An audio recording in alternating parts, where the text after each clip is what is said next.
Books presents Blood Brother, Jonathan Daniels and His Sacrifice for Civil Rights by Rich Wallace and Sandra Neal Wallace, narrated by Donald Corrin.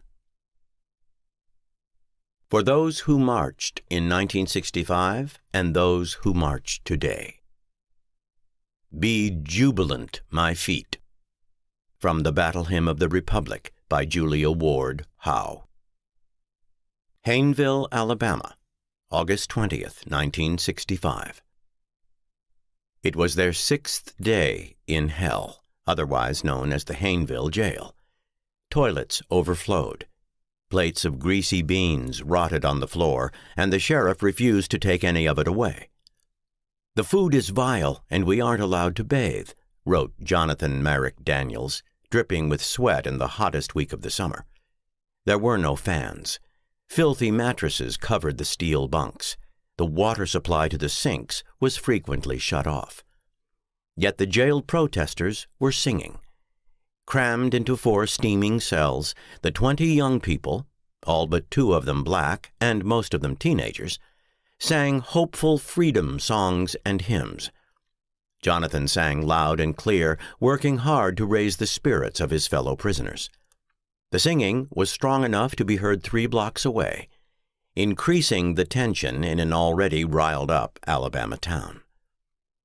O freedom over me, and before I'll be a slave, I'll be buried in my grave and go home to my Lord and be free."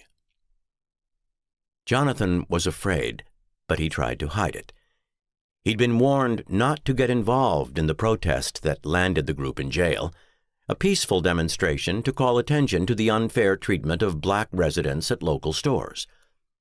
"They kill people for things like this," a priest told him. "They're looking for people like you." People like you meant white men and women who joined the civil rights movement to help bring about the constitutional freedoms that black people were being denied. In the eyes of many Southerners, the only person lower than an African American was any white Northerner who came to the South to support the movement. In that summer of 1965, segregationists viewed Jonathan, a 26-year-old white seminary student from New Hampshire, as a traitor to his own race. Suddenly, the singing stopped. A jailer pulled out his keys and unlocked the cells. "You're free to go," he told the prisoners. Sidestepping hundreds of paper plates piled high in the hallway reeking of rotting food, the prisoners walked out of jail.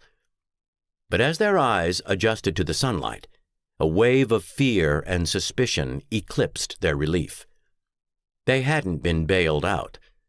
Jonathan's friend Stokely Carmichael, a leader of the civil rights organization that was working to raise bail money, was nowhere in sight.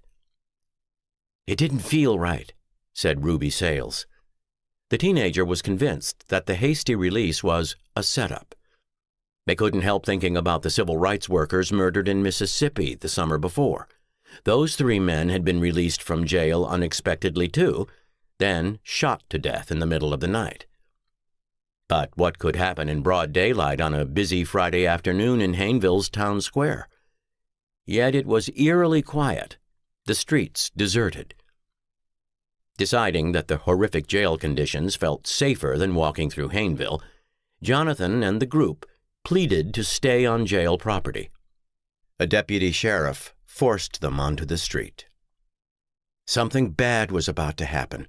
Ruby felt sure of it. "We were let out of jail specifically for someone to be killed." Crossing boundaries. Jonathan Daniels was a rebel, but he was also a deep thinker.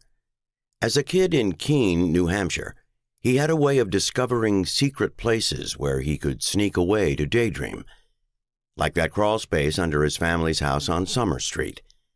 When he removed the loose bricks from a wall in the basement and grabbed hold of an overhead pipe, Jonathan could swing his feet up and make his way into the space under the dining room. It was cool and dark and smelled like dirt, the perfect meeting place for his friends.